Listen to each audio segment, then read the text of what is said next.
Question: what is the alpha and omega of stoner metal? Answer: the alpha is Sweet Leaf and the omega is Into the Void. Black Sabbath's Master of Reality was released on July 1971 and unknowingly spawned not only a genre, but 500,000 bands as a result. Normally, this isn't an easy feat. Bands toil for years trying to really truly define themselves and set themselves apart. You know how Black Sabbath switched things up?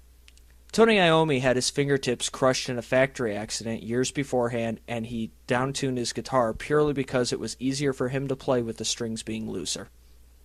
Seriously. That's got to be the best if life gives you lemons scenario ever.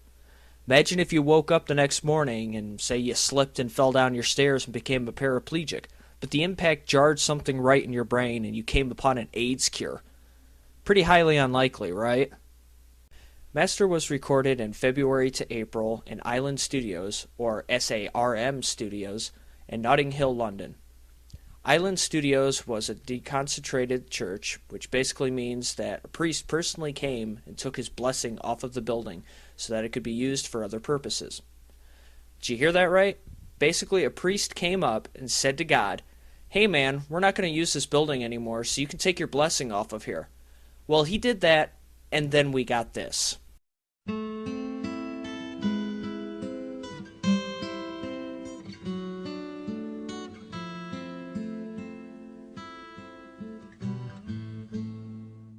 Sitting on the park bench, eyeing little girls with fat intensity.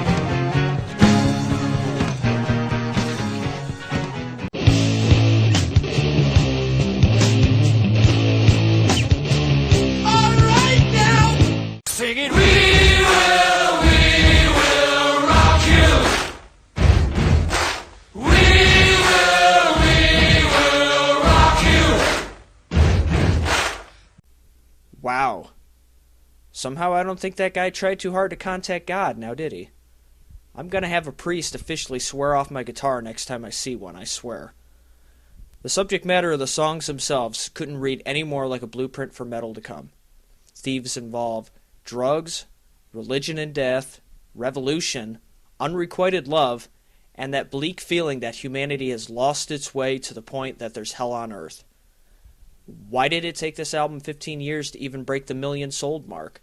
Talk about a sleeper hit. Upon release, it entered charts immediately following the success of Paranoid.